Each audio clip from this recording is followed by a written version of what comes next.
Selamat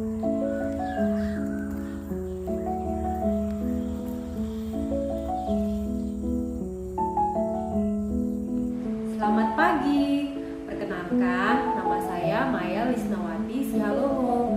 Saya mahasiswi Kebidanan Universitas Ngudi Waluyo Semarang, Prodi S1 Kebidanan Transfer, kelas A RPL dengan NIM 157242003. Kali ini saya akan mempraktekkan konseling kehamilan dengan ketuban pecah dini. Terima kasih. Ya Ibu, silakan masuk Ibu. Makasih Bu. Silakan duduk. Makasih ya Bu. Dengan Ibu siapa ya? Ibu Fatima Bu. Oh baik Ibu Fatima. Ada yang bisa saya bantu Ibu Fatima? Begini Bu, saya kok kayaknya tadi pagi kan Bu ke kamar mandi. Terus di kamar mandi itu saya lihat kok celana dalam saya agak basah ya Bu, kayak keluar air-air gitu nah Bu. Oh iya.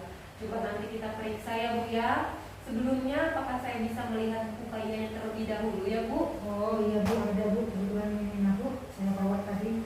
Oh iya Bu, sebentar ya Bu. Saya lihat dulu ya Bu. Oh iya Bu, benar. Oh HP-nya saya periksa dulu ya Bu ya. Iya benar. Kalau dari saya lihat ini di buku KIA dari hari terakhirnya, Ibu ini kehamilannya saat ini usia 30 minggu ya Bu ya? Iya Bu. Sudah 30 minggu atau sudah 7,5 bulan ya Bu? Iya Bu. Nah sebelumnya apakah Ibu sudah pernah memeriksakan kadar HB-nya ya? Kemarin bulan berapa gitu nah Bu, udah pernah sekali di puskesmas. Oh iya. Oh iya Bu, di sini saya lihat hasil cek HB Ibu sebelumnya 11,6 ya Ibu ya. Masih dalam batas normal ya Ibu. Oh iya, Ibu bisa, hamil. Bu. Iya.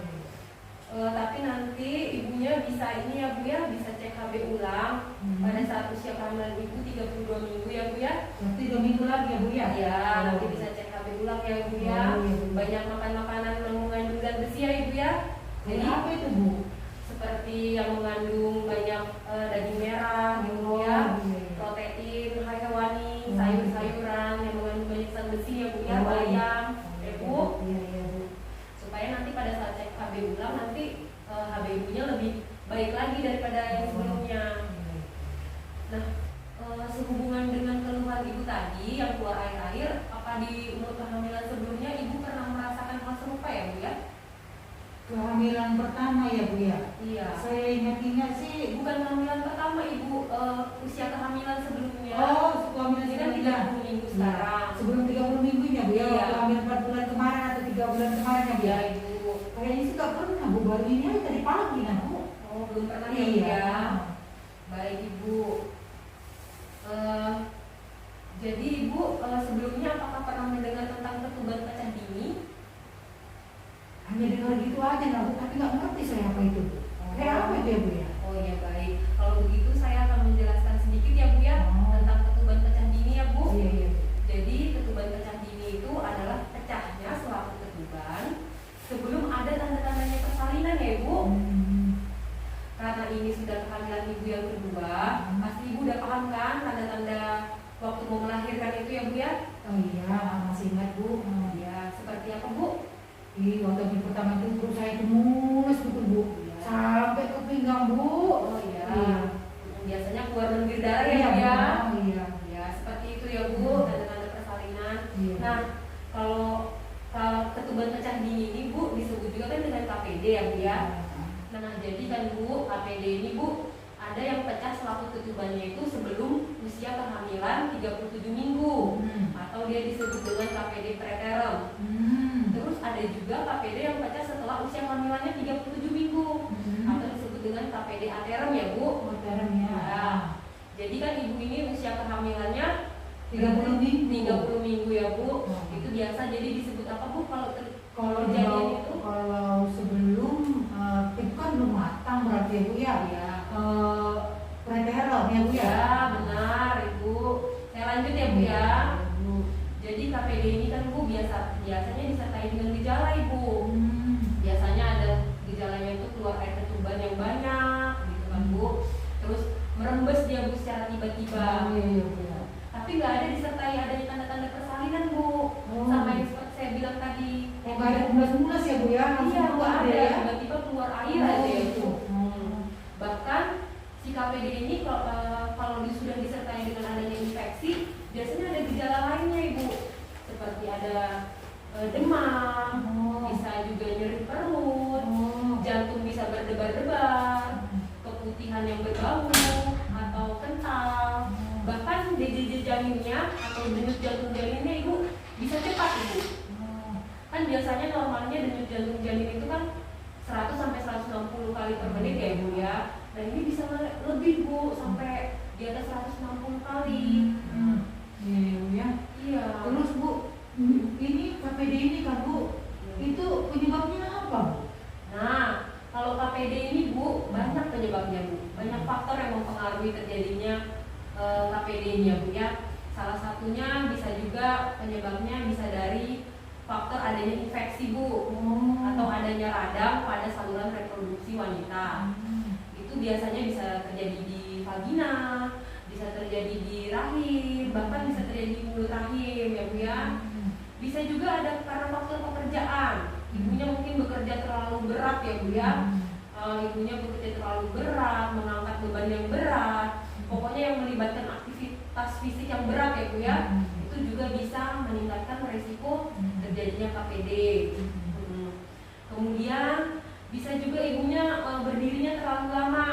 Makanya ibu hamil nggak boleh ya Bu berdiri terlalu lama itu ya Bu. Tapi gimana namanya kerja di rumah Bu, rumah tangga Bu? Iya benar Bu, tapi harus diperhatikan juga kehamilannya Bu ya. Nggak boleh juga ibu hamil tuh angkat beban berat Bu, yang terlalu berat atau hingga ibunya jadi lelah berlebihan ya Bu. Karena bisa adanya tekanan Bu, tekanan yang berlebihan Bu pada perut. Jadi kalau udah ada tekanan yang berlebihan pada perut, bisa mengakibatkan pecahnya selaput ketuban itu. Gitu ya Bu ya? Iya. Ngeri juga ya Bu ya, banyak betul penyebabnya Ibu ya? Iya, ngeri. Jadi takut kita pun ngapa-ngapain. Makanya ibu hamil harus hati-hati ya Bu ya. Nah, riwayat KPD pada kehamilan sebelumnya itu juga bisa loh Bu menyebabkan KPD pada kehamilan saat ini. Itu juga beresiko ya Bu ya. Bahkan umur ibu itu juga bisa menjadi faktor penyebab dari KPD. Misalnya ya Bu, umur ibu yang terlalu muda, kurang dari 20 tahun. Jadi biasanya di situ kan Bu, organ reproduksi kita kan belum matang ya Bu ya. Belum sepenuhnya matang ya. Bahkan bisa juga umur ibunya yang terlalu tua, lebih dari 35 tahun. Ya itu karena mungkin di situ kualitas selaput ketuban kita sudah nggak sebagus waktu kita muda ya kan Bu. Jadi bisa meningkatkan resiko KPD itu ya Bu ya. Kemudian ada juga Bu, ada juga faktor itu selain itu paritas Bu. Apalagi tuh Bu? Nah paritas itu Bu, banyaknya jumlah kehamilan atau persalinan sebelumnya. Jadi misalnya ibunya itu sudah sering hamil Bu ya, sudah lebih dari 3 kali, itu sudah sering bersalin lebih dari 3 kali. Nah itu bisa menjadi faktor pencetus ya Bu ya, penyebab KPD ya Bu. Iya Bu ya. Iya Ibu. Iya, jadi saya takut kalau dengar kayak gini Bu, kayak apa sudah ini Bu? Iya, makanya Ibu harus hati-hati ya Bu. Iya. Jadi apabila ada terjadi ketuban pecah dini, kemungkinan Bu itu kehamilannya harus segera diakhiri Bu. Oh gitu Bu ya? Iya. Bisa dengan cara induksi Bu atau dirangsang. Biasanya itu menggunakan obat-obatan ya Bu ya. Dengan obat atau melalui infusan ya Bu ya. Jadi bisa menimbulkan kontraksi Bu yang sakit, nyeri pada perut secara teratur itu Bu, hisnya. Atau bisa juga dengan operasi Bu. Jadi bahaya ya Bu ya KPD ini bagi ibu dan janinnya. Bahaya karena Bu selain itu juga bisa menyebabkan persalinan prematur Ibu. Bisa juga menyebabkan infeksi pada ibu dan bayinya. Bahkan bisa menyebabkan asfiksia ibu pada bayinya.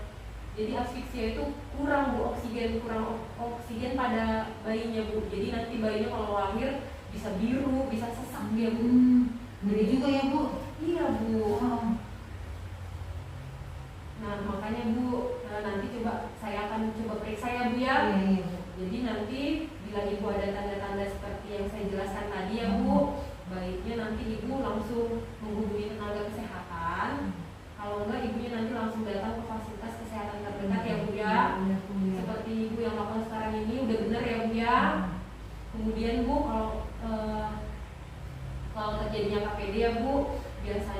disarankan ya Bu untuk ibunya itu banyak jalan-jalan ya Bu ya. Bagusnya itu harus bed rest Ibu, harus tidur terus ibunya supaya untuk memperlambat pengeluaran air ketuban tadi. Sudah ngerti ya Bu ya? Iya Bu. Nah demikian ya Bu ya penjelasan saya tentang ketuban pecah dini. Apakah ada yang mau ditanyakan ya Bu ya? Untuk saat ini enggak udah inilah Bu, udah sedikit paham lah. Oh sudah jelas ya Bu ya. Kenapa ini Iya. bisa ada KPD ya kan Bu kan? Iya, Bu. Terus gimana saya kalau tiba-tiba ada kayak beser-beser kemana harus pergi, saya sudah paham Bu. Sudah paham ya Bu ya. Kalau begitu Bu, ayo mari kita periksa dulu ya Bu ya. Silakan Ibu masuk Iya. ke sini ya Bu. Di sini ya Bu ya. Iya. Oh iya. Silakan Ibu ya. Ayo Bu, silakan duduk Bu ya. Iya Bu, makasih ya Bu. Ya duduk kembali ya Bu.